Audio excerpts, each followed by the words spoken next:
What can you do for queer youth?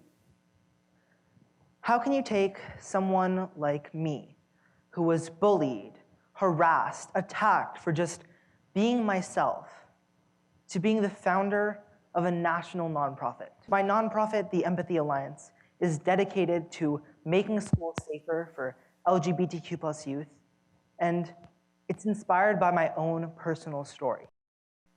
I grew up in Fremont, which is largely South Asian, and often the South Asian community has not always been the most accepting to queer people. In middle school, I was attacked by dirt thrown at me, pens stabbed in my hand by people I thought were my friends. And unfortunately, this experience is all too common for queer youth. 98% of queer youth hear the word gay being thrown around as a slur on a daily basis.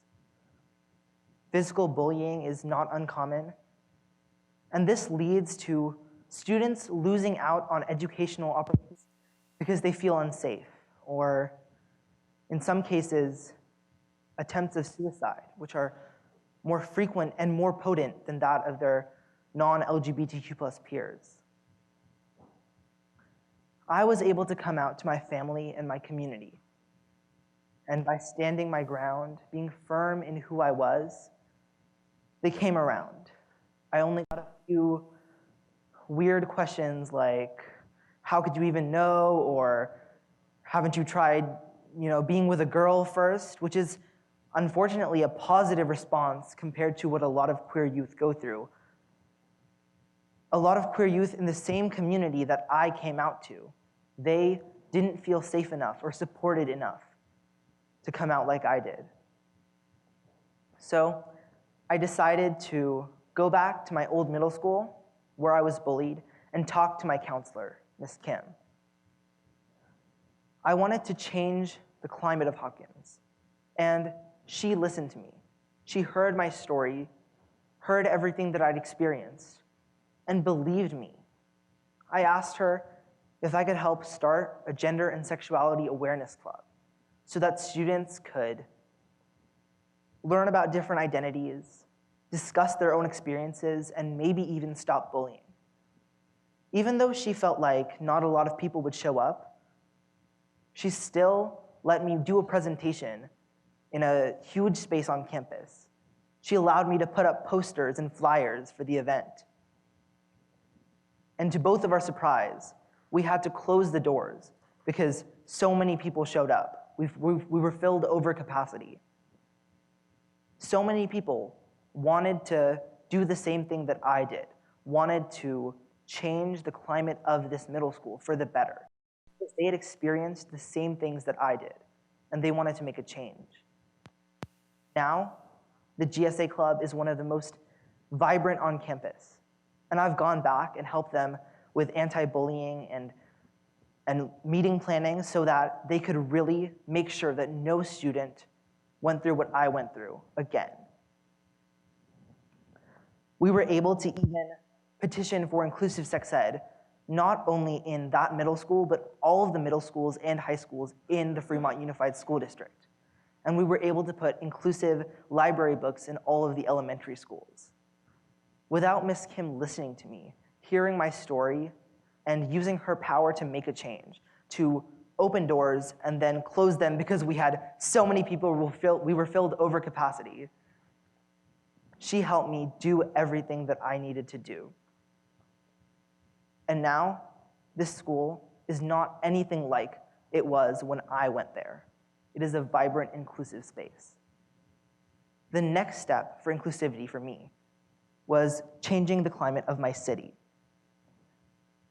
As I mentioned, Fremont is a little bit conservative. There have been hate crimes against vendors who put out LGBTQ+ flags, and politicians have voted against LGBTQ+ legislature. But I knew that if we just showed that there was an LGBTQ+ community in Fremont, that we had a presence, that we wanted to be accepted and celebrated, that there could be a change.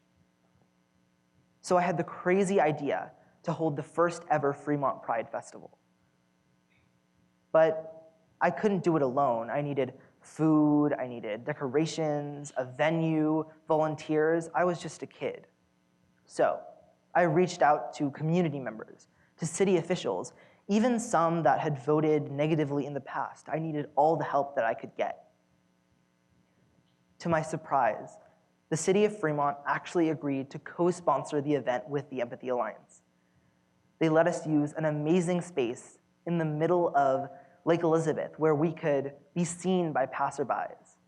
And they could witness all of the rainbow gear that we had. And we had so much rainbow gear because the community members went all out. They showed up in support.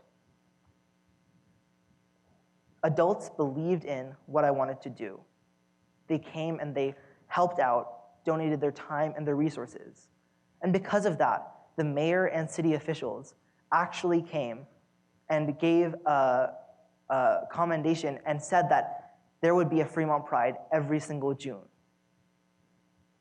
Now, Fremont isn't seen as a homophobic city. It is seen as an amazingly vibrant LGBTQ+ inclusive city, like I knew it was, because my community really came and showed up. We've held events for specifically the South Asian community. We held an interfaith panel, a meeting with a roundtable with Congressman Ro Khanna, and an event for parents, and much more. And now, Fremont is an amazing, amazing place that I wouldn't leave it for the world. So I transformed my school, I transformed my city, but I wanted to make a national change. And I was able to do that with the help of so many amazing organizations that I work with that are dedicated to helping queer youth.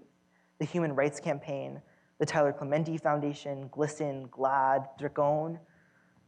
They have a national platform and they have so many amazing resources. They trained me to become a better activist, and I'm so grateful to them. Because of them, I'm able to speak on panels, do workshops, speak at keynotes, even become the published author of an Amazon best-selling book that teaches educators how to make a change in their classrooms. All because of the amazing training I got and everything I've experienced since I was bullied in schools, since I started the GSA, since I transformed my city, all the way up until now. Now, I am a youth with a voice. I can share my story and make an impact. I have something to say and people want to listen. I was able to share my story on so many different amazing platforms that have recognized that we youth, we have something to say. And we're good enough to be able to share our stories and tell them well. Any youth in the audience, you can do this as well. Find something you're passionate about, something you believe in, and share it with the world. Adults, how can you help? Well, number one, listen to us. Understand that we have different experiences, different stories, because we're a different generation, and our stories are just as valuable. Secondly, give us permission to make change. If Miss Kim had told me that a gender and sexuality awareness club was too risque, or if the city of Fremont had decided they didn't want a pride festival, then so many youth would have looked out and seen a homophobic community or environment and wouldn't have been able to come out. But now they can. Lastly, share your resources. Share them, because adults, you have access to platforms that we just don't. But if you give us a mic, we'll have something really cool to say. Thank you.